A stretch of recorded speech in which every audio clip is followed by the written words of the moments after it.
Sometimes, a single choice can change your life. When I chose to join band 3 years ago, I didn't think that it was going to be as monumental a change as it was. I thought that I was going to try it out for a year and see if I liked it. I didn't expect to. Obviously, it didn't work out the way I expected. I didn't just like band, I loved it. When I look back at my time in band, I have nothing but good memories. The beginner clarinet class was taught by Ms. Willard and Mr. Harris. As a 6th grader, I was terrified of them. Playing with the rest of the clarinets was fine, but the second I had to play alone, I would freeze up. Chair tests were a disaster, so I wasn't expecting to get into honors band, but I did. And I was facing something equally as scary. Always playing in front of Mr. Harris. It turns out I didn't have to. The 7th grade year passed in a blur of Zoom classes and COVID protocols, but we powered through, and Mr. Herring's always managed to make class exciting. Band was the class I got excited for each day. It wasn't perfect. Internet issues and band classes don't work particularly well together, and we got very well acquainted with Mr. Herring's computer skill. Or the lack thereof.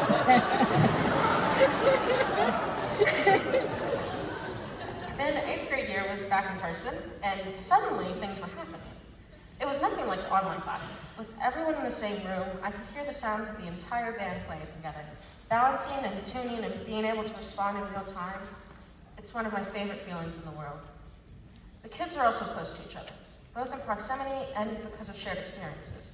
I can look at the people behind me and have a conversation with any of them. I think we owe a large part of that to COVID. COVID sucked. It sucked for everyone. But when I take a moment to look at the positives of the virtual year, I think of the group chat that was created in 7th grade. Not everyone was active, but there was always someone online ready to carry on a conversation. The kids in the band are so tight-knit, partly because of that connection, that feeling of sameness that comes from having experienced COVID. After only having conversations through text, we can better appreciate the time we spend together in the same room, and that makes the bond we share even stronger. It feels surreal sometimes, thinking about what the band has done this year. The competitions we've been to, the memories we've made. Band has taken up so much of our lives, and every minute of it is worth it.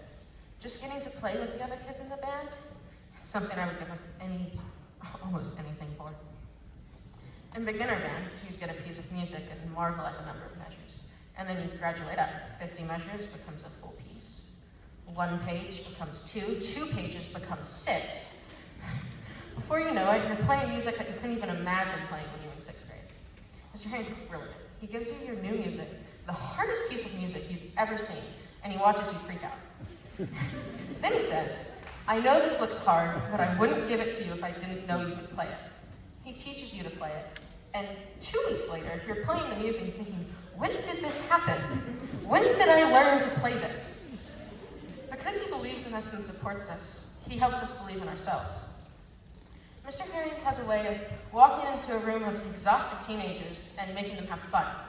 The inside jokes the band shares, the way the room can respond to his mood, it makes band one of the best experiences I've had at school, and it cements that position in my heart every time I walk into the band hall.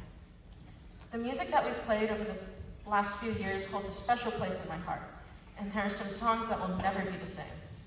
I don't think I'll ever be able to listen to Silver Bells without hearing Mr. Harrington and smiling at the memories. Thank you for everything that you've done for us over the years. I have a gift to remember us by.